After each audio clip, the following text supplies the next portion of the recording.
Have you ever wondered who guides us in the moments when life turns to eternity? What if I told you there is an angel, a gentle and compassionate presence, who carries us through the most profound transition of all? Meet Archangel Azrael, the angel of death and transition, a figure shrouded in mystery, yet deeply revered across spiritual traditions. Stay with me, because what you're about to learn may forever change how you view the end of life. What if I told you that even the angel of death has doubts? What happens when a soul refuses to move on, breaking the cosmic order? Stay with me, because by the end of this story, you'll question everything you know about life, death, and choice. In countless cultures and faiths, the end of life has always been a sacred moment, a threshold between the physical and the spiritual. At the heart of this passage is Azrael, the angel tasked with one of the most compassionate missions in the celestial realm. Known as the angel of death, Azrael's role goes far beyond the ominous connotations of his title. His purpose is not to frighten, but to comfort. He is there to assist souls in their transition, ensuring that the journey from the earthly plane to the afterlife is one of peace and understanding. Imagine this. As the final breaths are drawn, Azrael's presence envelopes the soul in a cocoon of light, guiding it gently toward the next stage of existence. His energy is described as serene and loving, offering solace not only to the departing, but also to the grieving. For those left behind, Azrael's influence can feel like a whisper of reassurance, a reminder that love transcends the boundaries of mortality. The angel of death, Azrael, has a role older than time itself, guiding souls from the mortal realm to whatever lies beyond. With a ledger detailing every mortal's final moment, Azrael's work is precise, mechanical, unflinching. But there's a secret about Azrael's duty that no one knows. Sometimes, the dead don't want to go. For most, the refusal is brief. Fear, disbelief, anger, it all fades when they see the truth. But there are exceptions. Souls who dig in their heels and say no. And it's these moments that test even Azrael's unwavering resolve. Tonight, Azrael's task involves a man named Daniel Carter. A 34-year-old paramedic, Daniel has spent his life saving others. But in an act of selfless bravery, he's just lost his own life in a car crash while pulling a child to safety. When Azrael appears to guide him, Daniel's response is anything but typical. Daniel doesn't scream or cry. Instead, he stands firm and says, "No, I'm not going. Not yet."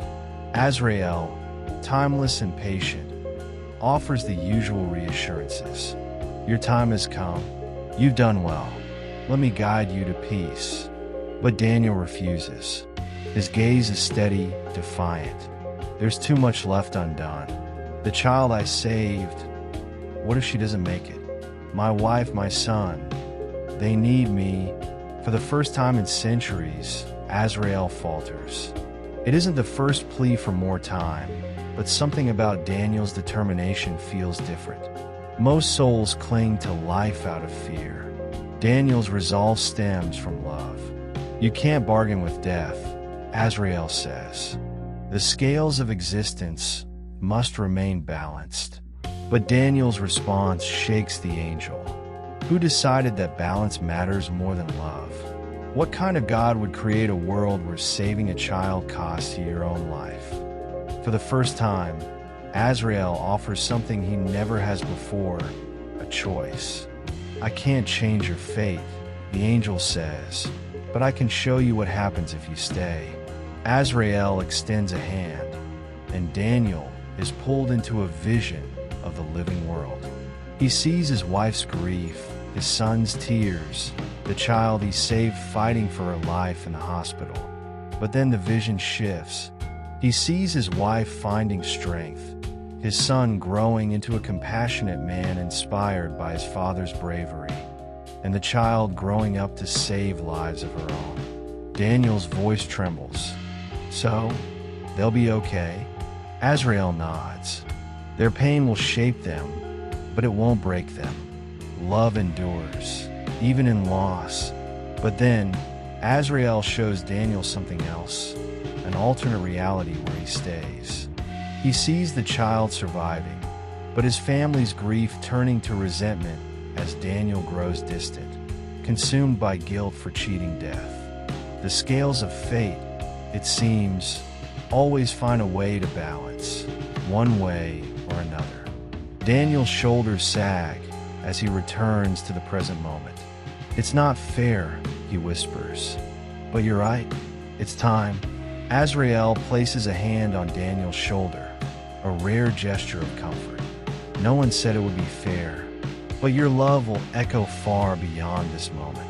As Daniel's soul ascends, Azrael remains behind, watching the mortal world for just a moment longer than usual.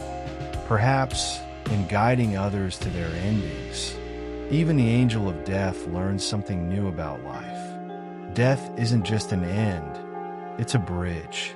And sometimes the hardest part isn't crossing it, but trusting what's on the other side. If you've ever wondered what happens after the final moment, remember this. Even the angel of death believes in love's power to endure. What do you think? Could you make the choice Daniel did? What are your thoughts on Azrael and his sacred duties? Let me know in the comments below. Don't forget to like and subscribe for more deep dives into the celestial realm. Until next time, stay curious and remember, every end is a new beginning.